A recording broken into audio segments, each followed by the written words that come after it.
Good morning. Graduation का एक chapter है, जो फर्स्ट चैप्टर ही है, भारतीय इतिहास के स्रोतों का सर्वेक्षण करें, यानी कि survey of the sources of Indian history. तो भारत का इतिहास जो है, इसका स्रोत क्या क्या हो सकता है भी या नहीं। क्लियर? तो सबसे पहले आते हैं कि प्राचीन भारत के इतिहास के स्रोत का स्थिति क्या है। तो स्रोतों की स्थिति की बात की जाए तो हमारे भारत के जो इतिहास की स्रोत की स्थिति है, ये पर्याप्त मात्रा में उपलब्ध नहीं है, जैसा कि चीन, यूनान और यूरोपीय देशों के पास है। हमारे पास स्रोत उपलब्ध है लेकिन नहीं, पर्याप्त मात्रा में उपलब्ध नहीं है। नहीं कहने का अर्थ है, इतिहास का जब किसी भी चीज का खोज करते हैं, स्रोत कहाँ से आता है? जब वो खोज किया जाता है, तो खोज करते हैं तो उसके लिए प्रामाणिकता और विश्वसनीयता अनिवार्य होती है। ठीक है? तो हमारे यहाँ इतिहास को जब हम बांटते हैं आद्य इतिहास में, आद्य इतिहास पहला तो है आद्य इतिहास। तो स्रोतों की अपर्याप्तता आद्य इतिहास में कैसे दिखती है? तो आप जब देखिएगा कि प्राचीन भारत के इतिहास के आरंभ से 1200 ईस्वी तक को पुनर्निर्मित करना पड़ेगा इतिहास को। कोई उसके बारे में ऐसा दस्तावेज नहीं है जो प्रामाणिकता करता हो। तो अगर इस हिसाब से माना जाए तो लगभग 4000 वर्ष का जो इतिहास है, इसके साक्ष्य हमारे पास उपलब्ध पर्याप्त रूप से नहीं है। कितने वर्ष का? 4000 वर्ष का इतिहास। जबकि ऐसे मामलों में यूनान, रोम, चीन, उनके पास इतिहास उपलब्ध है। तो कहने का अर्थ है, इस अर्थ से भारत का जो प्राचीन भारत का इतिहास है, मिस्र और मेसोपोटामिया के समान है। यानी कि भारत का जो इतिहास है वो मिस्र के लेवल का है, उसके कालखंड का है, और मेसोपोटामिया कालखंड का है। लेकिन स्रोत की उपलब्धता नहीं है। जैसे हड़प्पा पढ़ते हैं ना, हड़प्पा में अभी तक आपको उसकी लिपि को नहीं पढ़ी जा सकी। बहुत सारे हड़प्पा स्थल जो है अभी भी खुदाई जा रही है। तो ये क्या है? स्रोतों की अपर्याप्तता है। अगर पता चल जाए कि वो कहाँ से कहाँ तक था तो एक ही बार में खुदवा लेते। तो ये क्या है कि रिसोर्स हमारे पास हैं, लेकिन उतने नहीं हैं जितने चाहिए होंगे। तो कहने का अर्थ ये है कि प्राचीन भारत के इतिहास के स्रोत भारत के पास अपर्याप्त। ठीक है? जितना होना चाहिए उतना नहीं। इसे हम बड़ी संख्या में बौद्धिक और साहित्यिक ग्रंथ प्राप्त होता है, ऐसा नहीं है। बहुत बड़ी संख्या में बौद्धिक ग्रंथ भी हमारे पास है, साहित्यिक ग्रंथ भी है, लेकिन वो प्राप्त होता है 2000 वर्ष की अवधि तक, जबकि हम 4000 वर्ष की अवधि का इतिहास तलाश में। हमारे पास ग्रंथों की कमी नहीं है, लेकिन 2000 वर्ष पीछे तक की हमारे पास बौद्धिक और साहित्यिक ग्रंथ उपलब्ध है। लेकिन 4000 तक को जानने के लिए जब हमारी सभ्यता मिस्र और मेसोपोटामिया के बराबर की है, तो वो हमारे पास उपलब्ध नहीं। अब आते हैं ऋग्वेद संहिता।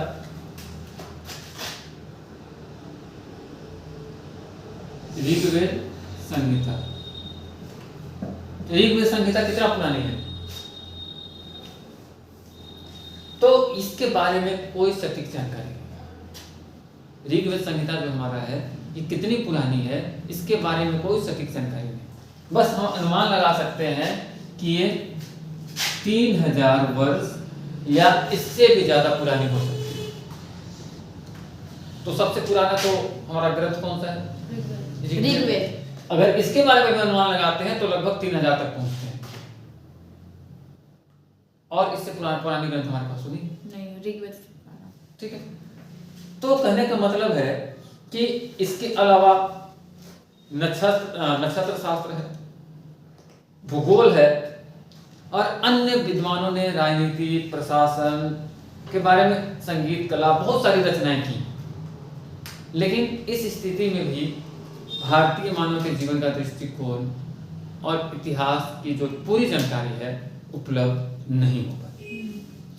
तो ऐसे करके आपको लिखना है उसका क्या बोलते हैं, शुरुआती चरण को क्या बोलते हैं, वो मध्यकाल, भूमिका। इंट्रोडक्शन। तो इंट्रोडक्शन में आपको ये बताना है कि हमारा जो भारतीय इतिहास है यहाँ पे स्रोत हैं लेकिन पर्याप्त स्रोत नहीं है। नहीं। दूसरे चरण में आते हैं हम लोग।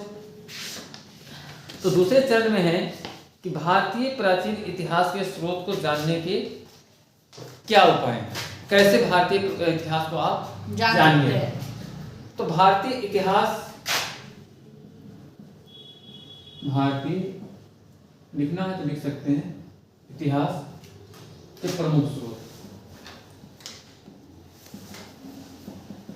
ठीक है। तो इसके प्रमुखता दो स्रोत हैं किसी भी इतिहास को जानने के लिए। वैसे तो तीन होते हैं, एक विदेशी यात्रियों का विवरण भी होता है, लेकिन यहाँ पे मुख्यतः हम लोग दो को अभी हम लोग अध्ययन करेंगे। साहित्यिक में विदेशी यात्रियों का विवरण, हाँ, उसको हम कंक्लूड करेंगे। तो एक स्रोत होगा पुरातात्विक स्रोत, आप लोग पढ़े भी होंगे, पुरातात्विक स्रोत। और दूसरा होगा साहित्यिक स्रोत, ठीक है। दूसरा क्या होगा, साहित्यिक स्रोत। साहित्यिक स्रोत।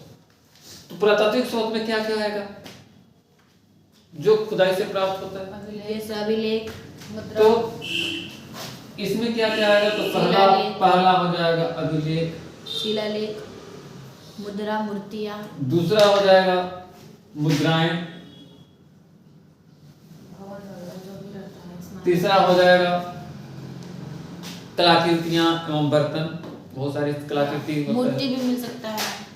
हाँ, कलाकृतियां एवं बर्तन, पहले बर्तन भी होते हैं जो मिर्दभान का होता था ना, वो सब तो पता चलता है। उसमें लिखा हुआ होता है कलाकृतियां एवं बर्तन, ठीक है। और क्या हो जाएगा, स्मारक हो जाएगा, भवन, बिल्डिंग। आज जैसे शाहपुर के किला है, पलामू किला है, तो सब ऐतिहासिक है ना। तो ये चार चीजें हो जाएंगी पुरातात्विक स्रोत में। इसमें और भी चीज आप जोड़ सकते हैं, ऐसा नहीं है, बहुत सारी चीजें हो सकती हैं। ये इसमें से आप चार निकालिएगा तो बहुत सारा, जैसा अभिलेख है तो शिलालेख हो जाएगा, गुफा हो जाएगा, बहुत सारी चीजें मिलती है ना, मुद्राएं हैं, कलाकृतियां हैं, बर्तन है, बहुत सारी चीजें मिल जाएंगी। तो मुख्यतः एक पुरातात्विक स्रोत हो गया। कोई कंफ्यूजन? अब आते हैं साहित्यिक स्रोत में। तो साहित्यिक स्रोत को हम लोग तीन भागों में डिवाइड करेंगे। पहला क्या होगा, तो पहला होगा धार्मिक साहित्य, पहला होगा धार्मिक साहित्य, ठीक है। और दूसरा क्या होगा, दूसरा होगा ऐतिहासिक और समकालीन साहित्य, ऐतिहासिक एवं समकालीन साहित्य, ठीक है। और तीसरा होगा विदेशी यात्रा का, विदेशी साहित्य या विदेशी यात्रियों का विवरण, ठीक है, विदेशी यात्रियों का विवरण। तीन हो गया।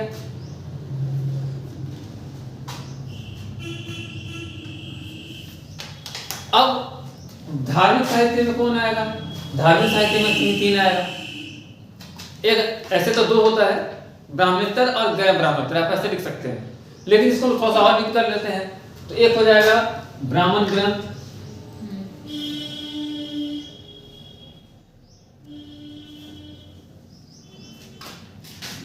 दूसरा हो जाएगा बौद्ध ग्रंथ, और तीसरा हो जाएगा जैन ग्रंथ, ठीक है। और विदेशी यात्रियों के विवरण की बात की जाए तो विदेशी कौन कौन यात्रियों में कौन कौन हो जाएगा, यूनानी हो जाएंगे, चीनी हो जाएंगे, नाम तो बाद में आएगा, पहले हम कंट्री वाइज करते विदेशी यात्री। तो यूनानी यात्री आएगा, चीनी हो गए, फिर तिब्बती हो गए, फिर आपके मुस्लिम हो गए। तो ये चार आपके हो जाएंगे विदेशी यात्रियों में, चार प्रकार के, ठीक है। कोई कंफ्यूजन?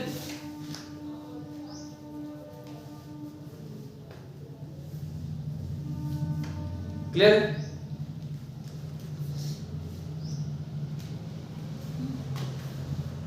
अब हम लोग आगे क्या पढ़ना है?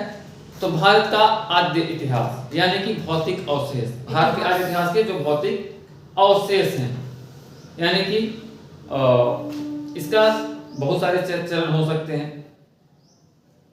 तो आद्य इतिहास को जानने के लिए जो भौतिक अवशेष हैं वो बड़ी संख्या में भारत में पाए जाते हैं। जो भौतिक अवशेष हैं वो बड़ी संख्या में भारत में अभी भी पाए जाते हैं। जैसे दक्षिण भारत में चले जाओ, पूर्वी भारत में चले जाओ, तो मंदिरों का और विहारों का अवशेष मिलेगा। बिहार वो स्टेट वाला नहीं, विहार, हाँ, चैत्य एवं बिहार जो था, बिहारों का अवशेष पाया जाएगा। जहाँ पे चैत्य वगैरह में क्या होता था? बौद्ध भिक्षु लोग अपना ध्यान करते थे, आराधना करते थे। तो देश के विभिन्न भागों में टीले पाए जाते हैं, जिसको क्या बोलते हैं? स्तूप बोलते हैं। तो मंदिर पाए जाते हैं, विहार पाए जाते हैं, स्तूप, टीले पाए जाते हैं, ठीक है। और कई प्राचीन बस्तियों के भी अवशेष मिलते हैं, जस्ट लाइक हड़प्पा सिविलाइजेशन, ठीक है। बहुत सारे सांस्कृतिक और संस्कृति की प्रधानता भी दिखती है, सांस्कृतिक अवशेष मिले हैं। जैसे चित्रित भूसर, भान, इन सब का संस्कृति हमारे यहाँ कभी भी साक्ष्य प्राप्त होता है। और क्या मिलता है? तो कई लेवल पे जो हमारा कल्चरल डेवलपमेंट हुआ है उसके बारे में भी जानकारी मिलती है। तो प्राचीन भारत को इतिहास को जानने के लिए जो विभिन्न स्रोत हैं उसमें है एक साहित्यिक स्रोत। साहित्यिक स्रोत जब आप पढ़िएगा, इसमें धार्मिक ग्रंथ की बात आएगी, हमने धार्मिक साहित्य की बात की। तो धार्मिक ग्रंथ में हम लोग इसको दो पार्ट कर सकते हैं, यहाँ पे तीन है। एक पार्ट जो ब्राह्मणेतर है, जो हिंदू मानते हैं वो ब्राह्मणेतर ग्रंथ को फॉलो करते हैं। वो हिंदू धर्म के किसी भी जाति का हो, लेकिन वो ग्रंथ ब्राह्मणेतर वाला ही मानता है, वेद पुराण जो हमारा है उसी को मानता है। और एक है गैर ब्राह्मणेतर, जो हिंदू को नहीं मानता। हालांकि यहाँ पे हम तीन कर दिए, ब्राह्मण, बौद्ध और जैन। लेकिन अगर बात की जाए धार्मिक में, तो इस्लाम का भी धार्मिक ग्रंथ अपना है, फारसियों का भी है, सिखों का भी है, ये तो बाद में सबका हो गया। तो इसीलिए इसको दो पार्ट में डिवाइड करते हैं, तो सब कुछ क्लियरिफाई हो जाता है। एक ब्राह्मण ग्रंथ और एक ब्राह्मणेतर है। ब्राह्मण ग्रंथ वो जो हिंदू मानते हैं, और ब्राह्मणेतर ग्रंथ वो जो हिंदू नहीं मानते। इसमें तो एक होता है लौकिक और अलौकिक। हाँ, उस ग्रंथ में भी दो नीचे हो जाएगा, एक लौकिक ग्रंथ हो जाएगा, एक अलौकिक ग्रंथ हो जाएगा, यानी कि तार्किक और अतार्किक। तो खैर, सबसे पहले बात करते हैं ब्राह्मण ग्रंथ का। तो प्राचीन भारत में जो ब्राह्मण ग्रंथ थे, इसमें वेद है, पुराण, ब्राह्मण है, अरण्यक है, उपनिषद है, सूत्र है, पुराण है, वेदांग है, स्मृतियां हैं और महाकाव्य प्रमुख है। ऐसा तो बहुत सारे हैं, लेकिन इतने प्रमुख हैं। अगर आप लिखना चाहते हैं तो पुनः रिपीट कर दे रहे हैं: वेद, ब्राह्मण, अरण्यक, उपनिषद, सूत्र, पुराण, वेदांग, स्मृतियां और महाकाव्य प्रमुख हैं। तो ये ग्रंथ जो हैं ये ब्राह्मण धार्मिक ग्रंथ हैं। और ब्राह्मण ग्रंथ में अगर बात की जाए तो वेद का धार्मिक ग्रंथों में सबसे महत्वपूर्ण स्थान है। वेद जो है विश्व साहित्य का सबसे प्राचीनतम ग्रंथ है। सिर्फ भारतीय साहित्य का नहीं, वैश्विक लेवल पे, विश्व स्तर पे जो वेद है ये सबसे प्राचीनतम ग्रंथ है। और माना यह जाता है कि विश्व की ये प्रथम रचना है। जो वेद है वो विश्व की प्रथम रचना है। वेद शब्द का अर्थ क्या है? सवाल है कि वेद हम लोग कहते हैं, वेद शब्द का अर्थ क्या होता है? तो वेद शब्द का अर्थ है ज्ञान। वेद का अर्थ क्या होता है? ज्ञान। तो अगर आपका एमसीक्यू जाता है, यूपीएससी लेवल तक ऐसे क्वेश्चन पूछे जाते हैं, तो ये थोड़ा सा मोटिव एनालिसिस कर रहे हैं कि सिर्फ ग्रेजुएशन नहीं, आपका फ्यूचर में भी काम देता है। तो वेद का अर्थ क्या होता है? ज्ञान। और प्राचीन भारतीय ऋषियों का ज्ञान जो है वो वेदों में समाहित है। जो प्राचीन भारत में ऋषि मुनि थे उनके जितने ज्ञान हैं वो वेदों में समाहित है। यानी कि वेद का शाब्दिक अर्थ क्या है? ज्ञान। वेद कितने हैं? तो वेदों की संख्या है 4। पहला है ऋग्वेद, दूसरा है सामवेद, तीसरा यजुर्वेद, चौथा अथर्ववेद। ऋग्वेद सबसे प्राचीनतम है, पुरातनतम है और इसका जो रचना का कालखंड माना जाता है वो माना जाता है 1500 ईसा पूर्व से 1000 ईसा पूर्व के आसपास ऋग्वेद का। ठीक है। तो यद्यपि वेद जो है वो एक धार्मिक ग्रंथ है, लेकिन इसमें जो तत्कालिक आर्य थे उनके समूहों ने के प्रसार, संघर्ष, राजनीतिक तथा सामाजिक संगठन, आर्थिक जीवन का स्वरूप, धार्मिक स्वरूप का पर्याप्त उल्लेख प्राप्त होता है। यानी कि इसमें सिर्फ धर्म की बात नहीं बताई गई है।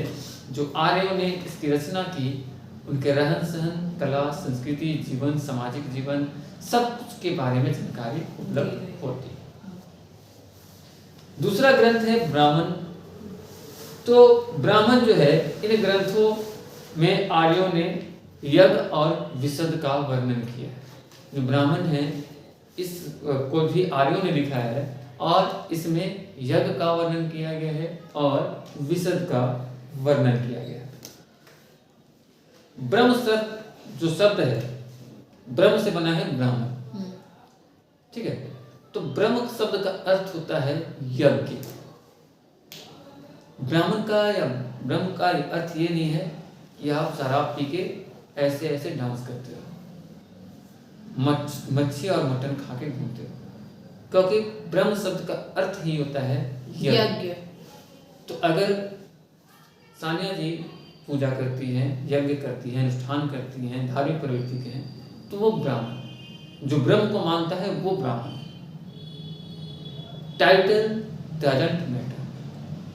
टाइटल से कोई फर्क नहीं पड़ता कि आपका टाइटल चौरसिया है, अग्रवाल है, राम है, सिंह है, कोई मैटर नहीं करता। अगर आप ब्रह्म का पालन करते हैं तो ब्राह्मण है।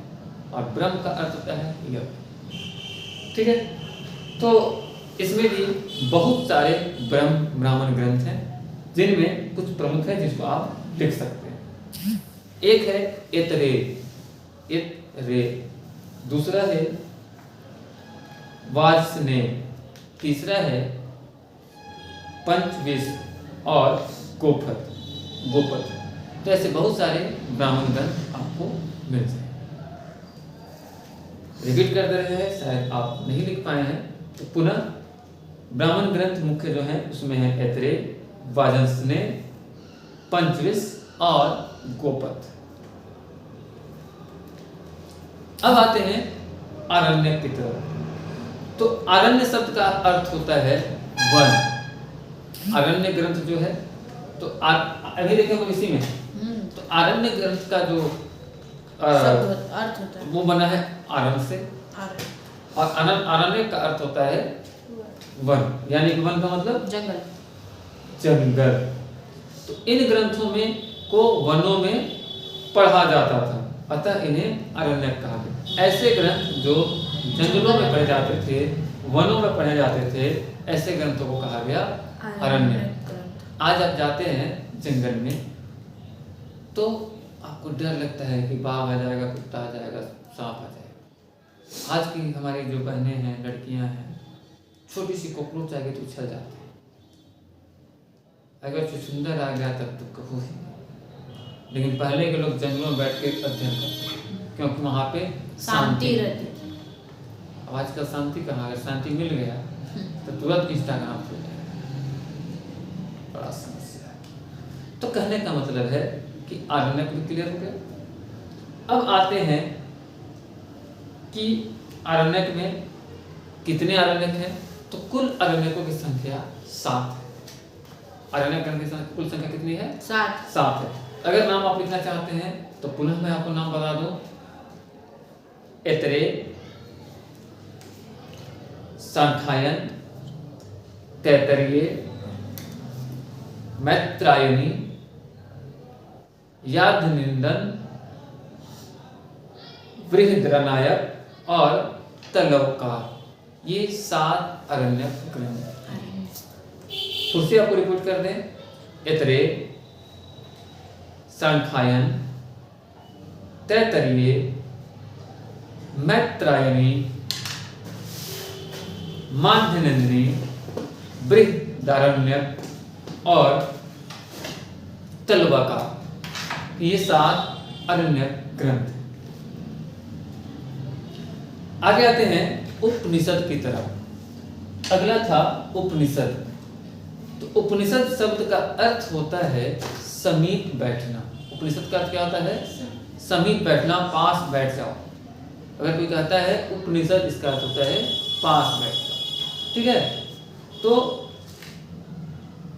इन ग्रंथों में दर्शन और अध्यात्म का गंभीर चिंतन किया गया है। इसका मुख्य उद्देश्य है, मुख्य विषय है ज्ञान की जिज्ञासा और परम ब्रह्म की स्थापना। इसका मुख्य उद्देश्य क्या है? ज्ञान की जिज्ञासा और परम ब्रह्म की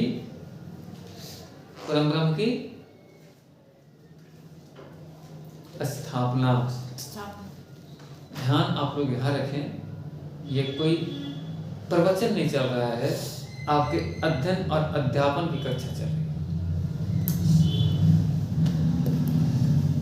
अगर प्रवचन सुनने का अच्छा हो तो धार्मिक प्रवचन के लिए भी बहुत जगह पे यज्ञ इत्यादि चल रहे हैं।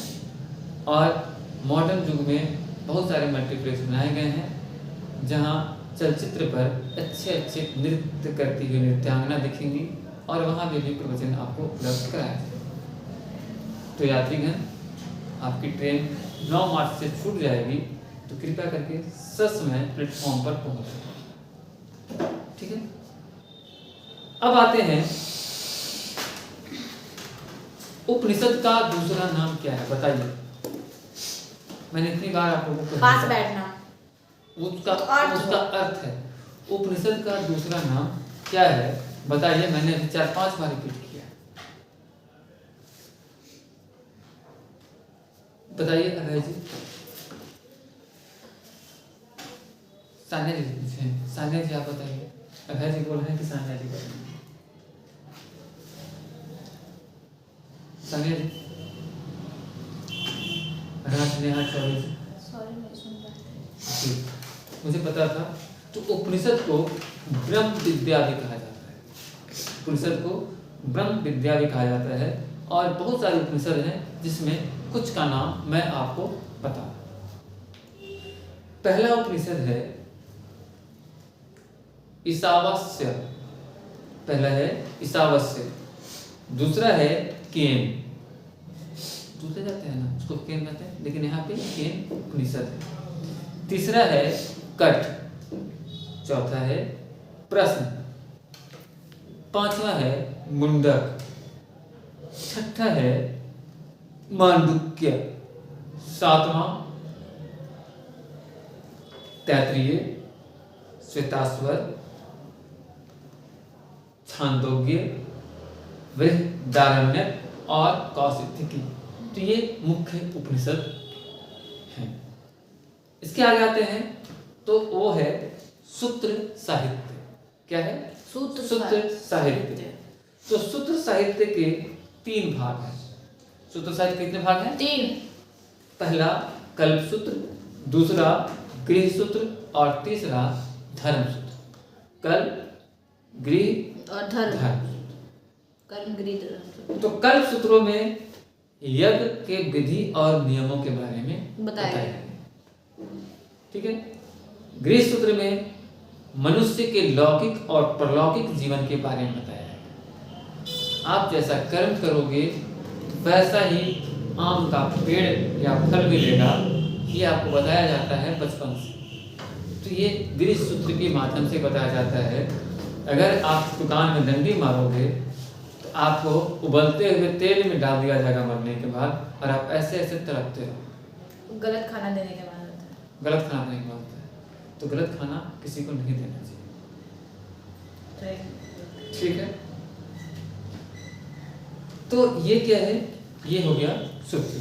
और धर्म सूत्र के अनुसार मनुष्य का जो धार्मिक जीवन है, सामाजिक जीवन है, राजनीतिक अधिकार हैं, कर्तव्य हैं, इनका वर्णन किया गया।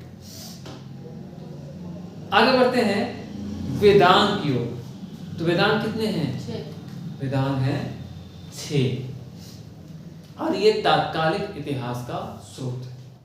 वेदांत जो है वो तात्कालिक इतिहास का स्रोत है और ये वेदों से संबंधित हैं, इसीलिए इनको वेदांत कहा जाता है।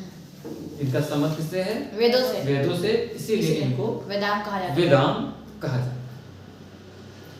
वेदांत के अंतर्गत शिक्षा, कल्प और व्याकरण, निरुक्त, छंद और ज्योतिष, ये 6 वेदांत हैं और इनके बारे में हमें जानकारी मिलती है। क्लियर? कोई कंफ्यूजन? तो बताइए कि निरुक्ति में कितने अध्याय हैं? निरुक्ति में कितने अध्याय हैं? तो पाणिनि जो है वो अष्टाध्यायी ग्रंथ है। हाँ, पाणिनि का नाम सुने हैं? ये अष्टाध्यायी ग्रंथ है और इसमें 18 अध्याय हैं। पाणिनि में कितने अध्याय हैं? 18 अध्याय। अष्टाध्यायी में, हाँ, अष्टाध्यायी में कितने अध्याय हैं? 18 और इसमें सूत्रों की संख्या 3863।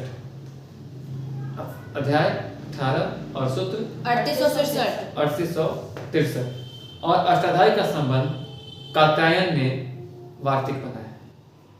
उनका संबंध कात्यायन से। इसी प्रकार व्याकरण के क्षेत्र में पाणिनि, कात्यायन और पतंजलि, ये 3 मुख्य स्रोत। ठीक है।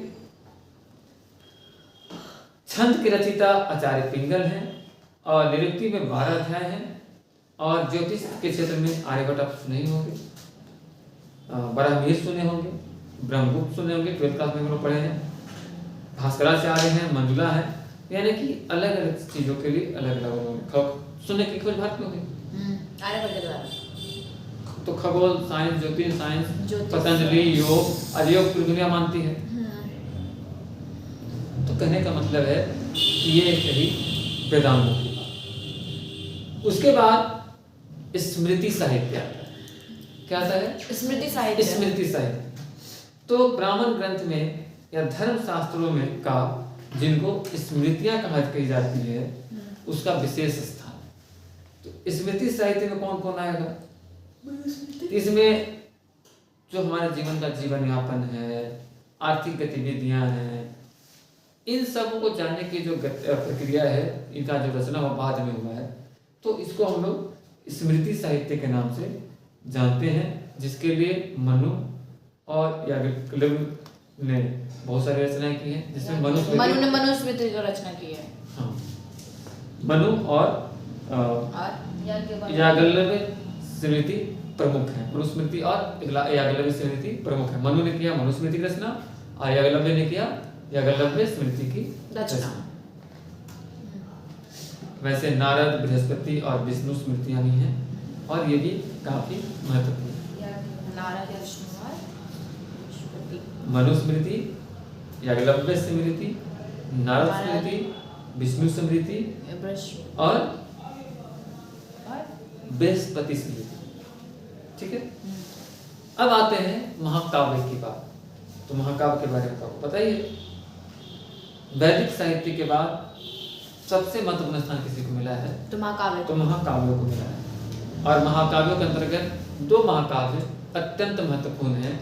एक रामायण और दूसरा महाभारत। और ये महाकाव्य ऐतिहासिक घटनाओं का मुख्य और स्थूल रूप है। ठीक है। जैसे रामायण की रचना कब हुई थी? महाभारत के बाद या महाभारत के पहले?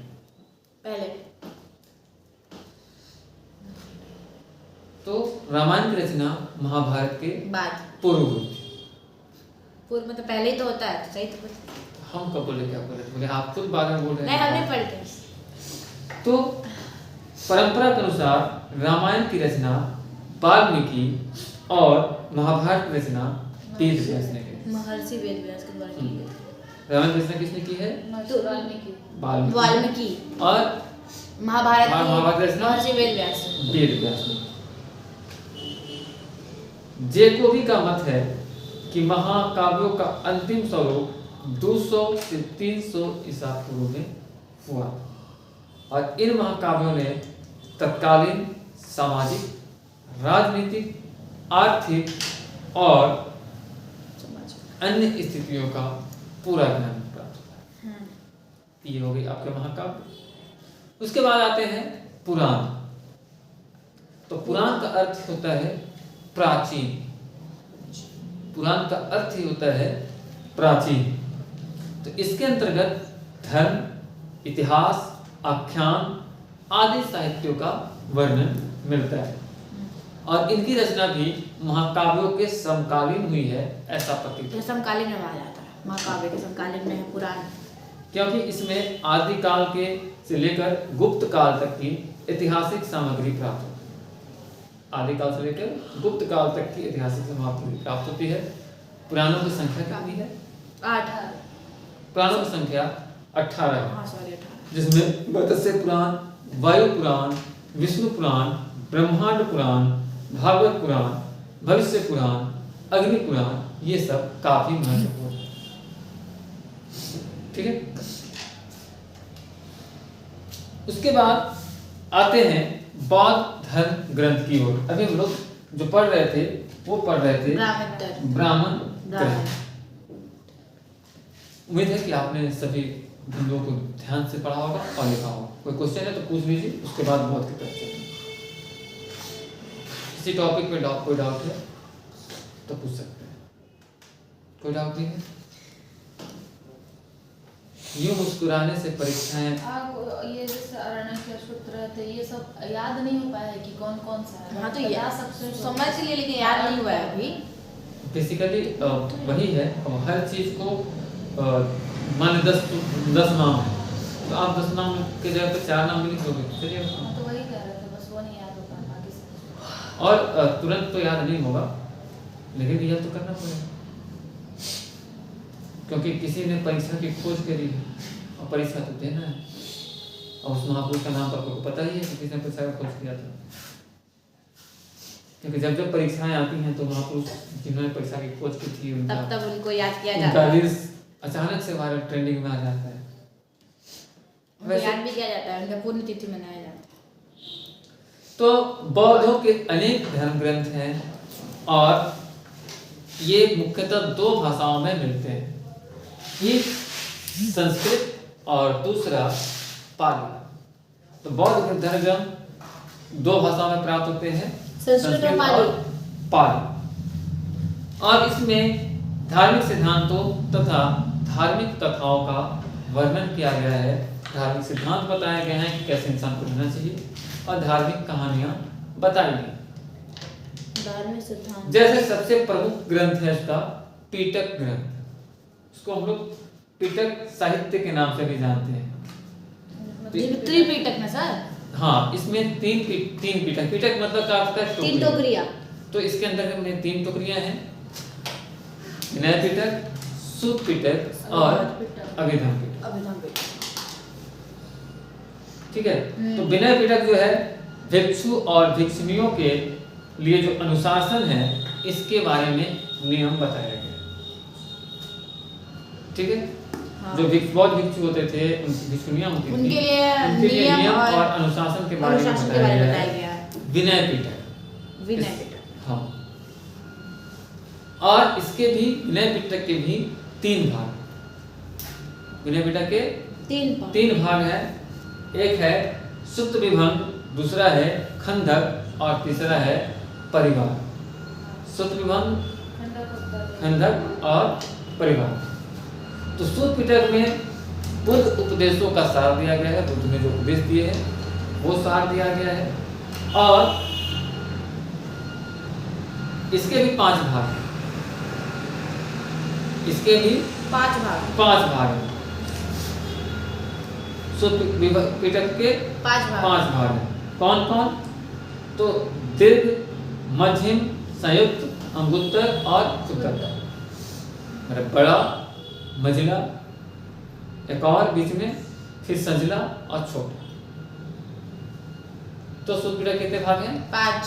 5 भाग। विनय के विनय 2। पिटक के 2।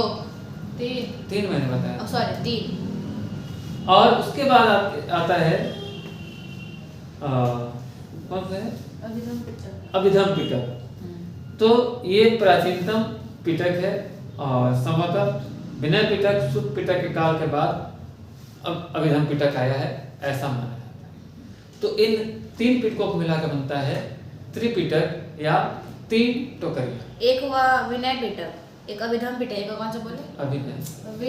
विनय पिटक, शुद्ध पिटक और अभिधम पिटक। विनय पिटक के 3 भाग हैं और ये शुद्ध पिटक के 5 भाग हैं और अभिधम पिटक के कोई भाग नहीं है, क्योंकि ये सबसे नया मतलब पिटक है। अब आते हैं बौद्ध धर्मों में जातक।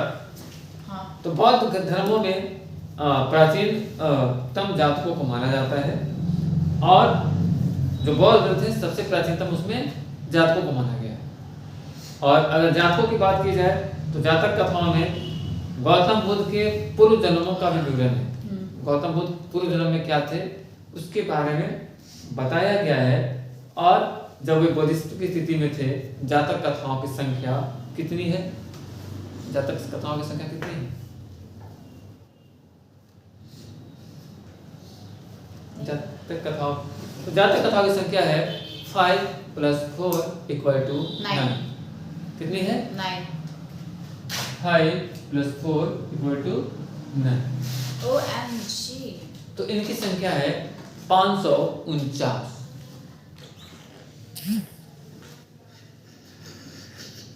सर पे हाथ रखना गुनाह है, अच्छी बात नहीं, जुर्म।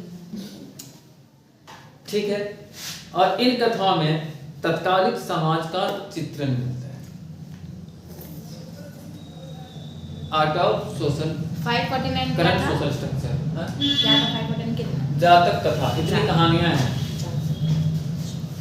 और उसके बाद है मिलिंद पन्हो। तो ये मिलिंडर काल की रचना है और इसमें बौद्ध के विवादास्पद ग्रंथों का वर्णन है और माना यह जाता है कि ये लिखा गया है उनके बारे में विस्तार से और ये पाली भाषा में लिखा गया।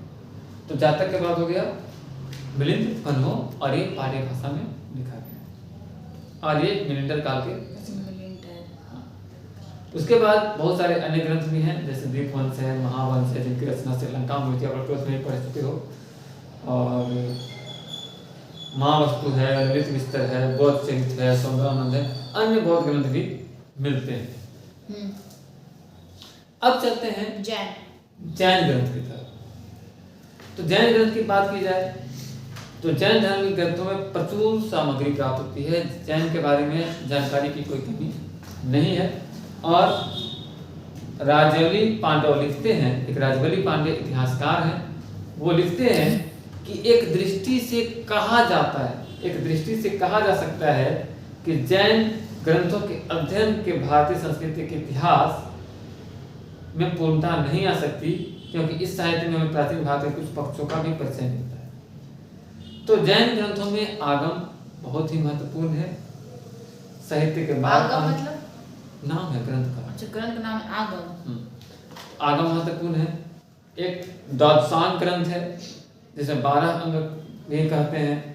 फिर भद्र बाहुचरित है, परिष्ट पर्वन है, पुनराश्रय है, कथाकोश है, बहुत सारे ग्रंथों का जिक्र मिलता है। लेकिन इसके अंतर्गत बहुत सारे और भी आते हैं, जैसे कौटिल्य का अर्थशास्त्र, गार्गी संहिता, मुद्रा राक्षस, अष्टाध्यायी, महाभारत, राजतरंगिणी, कालिदास के ग्रंथ। तो बहुत सारे जो है आपको साहित्य ग्रंथ में अन्य रचनाएं भी मिल जाएंगी। विदेशी यात्रियों की बात की जाए तो आपको पता ही है कि यूनानी लेखक बहुत सारे हैं। मेगास्थनीज, डायमेकस, प्लिनी, टॉलेमी, डायरोसस, प्लूटार्क, सबने आया। अल्बर्नूनी, ये सब है। अब आते हैं चीनी यात्री। चीनी यात्री भी 399 से 412 ईस्वी के आसपास बहुत सारे हैं, क्योंकि यहाँ पे धार्मिक केंद्र था, आपके पास नालंदा विश्वविद्यालय था, तक्षशिला विश्वविद्यालय था ना। तो वहाँ पे अध्ययन के लिए लोग आते थे, जिसमें फाहियान थे, हिंसान थे, ये सबसे महत्वपूर्ण माने जाते हैं। अरबी यात्रियों की बात की जाए तो अरबी लेखकों का ध्यान भारत की तरफ आकर्षित हुआ और उसमें बहुत सारे अरबी यात्रियों ने भारत के राजपूत काल का महत्वपूर्ण स्रोत माना जाता है।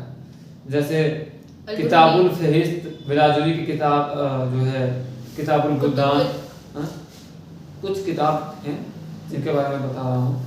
एक किताब का एक ग्रंथ का नाम है या विदेशी यात्री का जो ग्रंथ है वो है किताबुल फहरिस्त, और बिलाजुरी की किताब है उस उल-बिदान, इस्तिखारी किताब है किताबुल कादिर, इससे बहुत सारे हैं। अच्छा, इसमें आएगा ना अल-बिरूनी, अरबी तो वो भी था।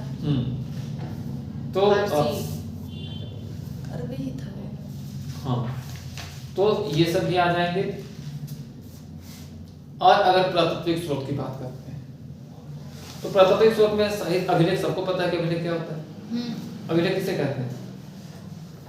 जो ताम्रपत्रों पर मतलब ताम्रपत्रों पर या फिर पत्थरों इत्यादि, पत्थर वाले को तो शिलालेख कहते हैं, या स्मारक इत्यादि पे या जो खंभा, ठीक है। अभिलेख को दो पार्ट कर लेंगे ना, कि एक अभिलेख एक शिलालेख कहते हैं। एक अभिलेख या दीवारों पर राजाओं के बारे में, उनके राजनीतिक स्थिति, उनके शासन के तरीके, तौर तरीके। और करंट टाइम में आप समझ लो कि कोई पार्षद, मेयर, विधायक, एमएलए, सांसद, मिनिस्टर, प्राइम मिनिस्टर कोई भी चीज का उद्घाटन करता है तो शिलालेख बनता है, ताम्रपत्र या पत्थर का या जो भी है। तो पूर्व काल में भी ताम्रपत्र या पत्थरों पर अपने राजकाल का प्रचार करने के लिए शिलालेख बनवाया जाता था, अभिलेख बनवाए जाते थे, तो उसे अभिलेख करते हैं। और उससे उसका अध्ययन कितना इम्पोर्टेंट है ये प्लेटो के शब्द में प्राप्त चलता है। सॉरी, प्लेटो बोल दिए, फ्लोट। तो फ्लोट ने क्या कहा है कि प्राचीन भारत के राजनीतिक इतिहास का ज्ञान हमें केवल अभिलेखों के धैर्यपूर्ण अध्ययन से ही प्राप्त हो सकता है। यानी कि अगर अभिलेखों को धैर्य से पढ़ा जाए, धैर्य से समझा जाए, पेशेंस के साथ स्टडी किया जाए, तो इंडियन हिस्ट्री के बारे में जान सकते हैं। ये कहना है प्लॉट का। तो अभिलेख की क्या महत्वपूर्णता है आपको समझ में आ गई। उसके बाद अभिलेख देशी भी है और ये अभिलेख विदेशी भी है। देशी अभिलेख में भी अशोक, स्कंदगुप्त जैसे लोगों ने अपने कालखंड में करवाया है। अब विदेशी अभिलेखों में पर्सिपोलस और नक्शे रुस्तम के अभिलेख भारत तथा ईरान के संबंध के बारे में प्रकाश डालते हैं। तो विदेश में भी कुछ अभिलेख भारत के रिलेशन को दिखाने के लिए पाए गए। ठीक है, जैसे ईरान का है। और मुद्राएं की बात की जाए तो 300 ईसा पूर्व से लेकर 207 ईसा पूर्व तक बहुत सारे मुद्राएं प्रचलन में। और ये भी जानने की एक इतिहास को जानने का है कि वो मुद्रा था, अस्थायी था या अपरिवर्तनशील था। ये समुद्रगुप्त के काल की अगर मुद्रा की बात की जाए तो उसमें उसको वीणा बजाते जाते हुए दिखाया जाता है, जिसमें वो संगीत प्रेमी थे, ऐसे जान सकते। सिक्कों पे जो चित्र होते थे उससे पता चलता था कि वो राजा कालखंड में क्या प्रसिद्ध मुद्राओं में जो तिथि होती थी उससे कालखंड का पता चलता है, तिथियों ने लिपि का पता चलेगा लिखा हुआ से।